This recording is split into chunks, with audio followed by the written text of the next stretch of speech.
അദ്ദേഹത്തോടൊപ്പം ഓരോ സിനിമ ചെയ്യുമ്പോഴും സംവിധാന മോഹം അദ്ദേഹത്തിൽ വളർന്നിരുന്നു.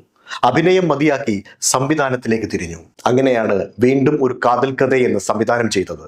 സിനിമ ഹിറ്റായിരുന്നു. മികച്ച നവാഗത സംവിധായകനുള്ള ദേശീയ അവാർഡും ലഭിച്ചു.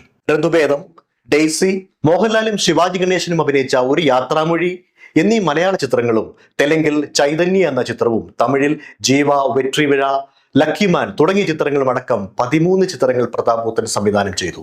ബാലചന്ദ്ര മേനോൻ, തിലകൻ, ഗീത, മോനിഷ തുടങ്ങിയവർ അഭിനയിച്ച ഋതുഭേദം.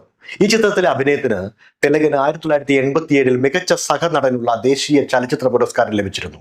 53ാമത് അന്താരാഷ്ട്ര ചലച്ചിത്രമേളയിൽ ഈ ചിത്രം പ്രദർശിപ്പിച്ചു. യാത്രാമൊഴിക്ക് ശേഷം സിനിമ സംവിധാനം ചെയ്യണമെന്ന മോഹവും അദ്ദേഹത്തിന് ഇല്ലാതായി. പിന്നെ പരസ്യ മേഖലയിലേക്ക് തിരിഞ്ഞു. ഗ്രീൻ ആപ്പിൾ എന്ന പേരിലുള്ള സ്വന്തം പരസ്യ ഏജൻസിയുമായി തിരക്കിലായിരുന്നു അദ്ദേഹം. MRF ടയർ, നിപ്പോ തുടങ്ങിയവയ്ക്ക് വേണ്ടിയുള്ള പരസ്യ ചിത്രങ്ങൾ തയ്യാറാക്കിയത് ഈ കമ്പനിയാണ്.